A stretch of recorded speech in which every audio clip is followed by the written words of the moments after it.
भानगढ़ किले के रातों रात खंडर होने में तब्दील हो जाने के बारे में कई कहानियां मशहूर हैं।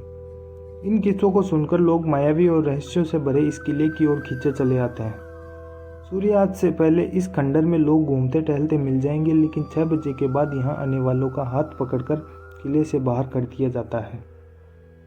किले की एक दीवार पर भारतीय पुरातत्व विभाग का बोर्ड लगा है।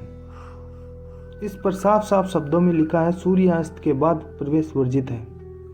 राजस्थान के अलवर जिले में सरिस्का नेशनल पार्क के एक छोर पर खड़ा खंडरनुमा भानगढ़।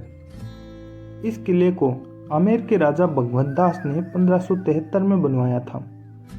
भगवंत दास के छोटे बेटे और मुगल शहंशाह अकबर के नवरत्नों में शामिल मान सिंह के भाई माधो सिंह ने बाद में इसे अपनी रिहाइश बना लिया।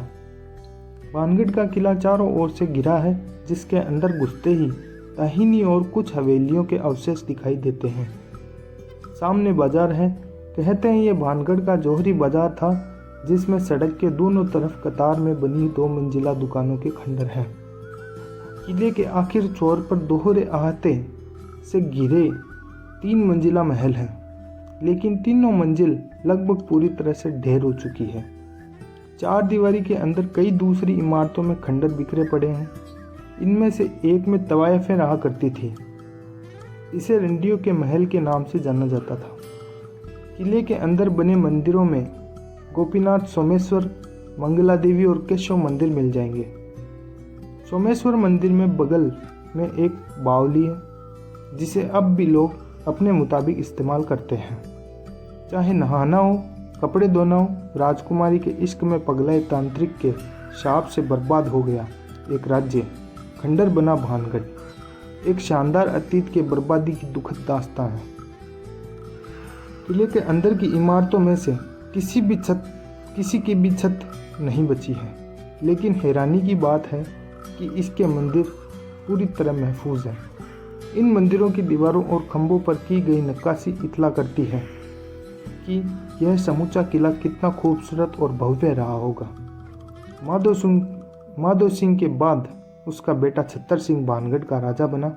छत्तर सिंह 1630 में लड़ाई के मैदान में मारा गया। उसकी मौत के साथ ही भानगढ़ की रौनक घटने लगी। छत्तर सिंह के बेटे अजब सिंह ने नज़दीकी में ही अजबगढ़ का किला बनवाया और वहीं रहने लगा। आमेर के राजा जय सिंह ने 1720 में भानगढ़ को जबरन अपने साम्राज्य में मिला लिया। इस समूचे इलाके में पानी की कमी तो थी ही, लेकिन 1783 में अकाल में यह किला पूरी तरह उजड़ गया। भानगढ़ के बारे में जो अफवाहें हैं, किससे हवा में उड़ते हैं, उनके मुताबिक इस इलाके में सिंगिया नाम का एक तांत्रिक रहता था। उसका दिल भानगढ़ की राजकुमारी रत्नावती पर आ गया, जिसकी सुंदरता समूचे राजपुताना में बेजोड़ थी। एक दिन तांत्रिक ने राजकुमारी की एक दासी को बाजार में खूबसूरत तेल खरीदते देखा। सिंगिया ने तेल पर टोटका कर दिया ताकि राजकुमारी उसे लगाते ही तांत्रिक की ओर खींची चली आई, लेकिन शीशी रत्नावती के हाथ से फिसल गई और सारा तेल एक बड़ी चट्टान पर गिर गया। टोटके की वजह से चट्टान को ही तांत्रिक से प्रेम हो गया और वह सिंगिया की ओर लुढ़कने लगा।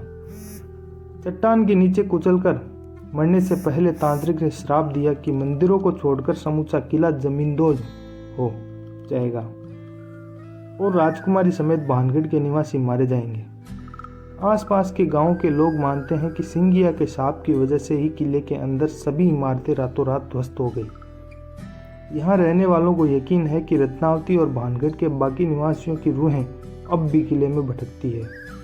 इसके अलावा रात के वक्त इन खंडरों में जाने वाला कभी वापस नहीं आता। भारतीय पुरातत्व सर्वेक्षण विभाग ने सूरज ढलने के बाद और उसके उगने से पहले किले के अंदर घुसने पर पाबंदी लगाई है। दिन में भी इसके अंदर खामोशी पसरी रहती है।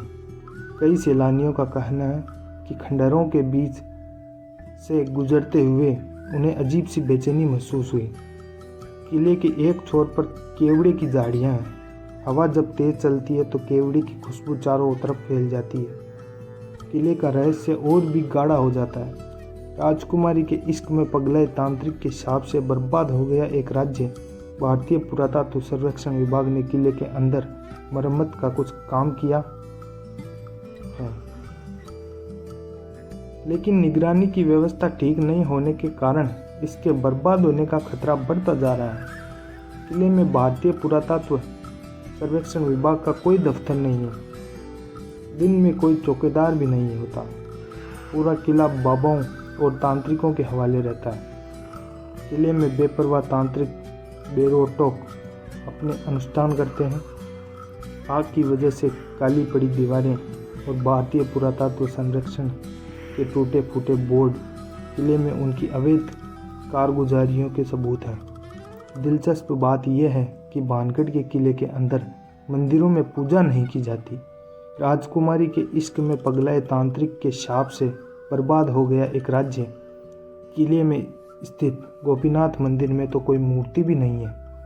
तांत्रिक अनुष्ठानों के लिए अक्सर उन अंधेरे कानों और तंग कोठरियों का इस्तेमाल करते हैं जहां तक आमतौर पर सैलानियों की पहुंच नहीं होती। किले के बाहर पहाड़ पर बनी एक छतरी तांत्रिकों की साधना का प्रमुख अड्डा बताई जाती है। इस छतरी के बारे में कहा जाता है कि तांत्रिक सिंगिया वहीं रहा करता था। किले के खंडरों में टांगी सिंदूर से रंगी अजीबो गरीब शक्लों वाली मूर्तियां कमजोर दिल वाले को भूतों के होने का एहसास करा देती है। किले में कई जगह राख के ढेर, पूजा के सामान, चिमटों और त्रिशूलों के अलावा लोहे की मोटी जंजीरें भी मिलती है। ऐसा लगता है कि इन जंजीरों का इस्तेमाल उन्मादग्रस्त लोगों को बांधने के लिए किया जाता था। ऐसे ही तमाम राज्यों रहस्यों को समेट यह किला अपने सुंदर अतीत पर खंडर की शक्ल में रोता तांत्रिकों का अड्डा बन बैठा है। ऐसे ही रहस्यमय वीडियो देखने के लिए हमारे चैनल को सब्सक्राइब जरूर करें।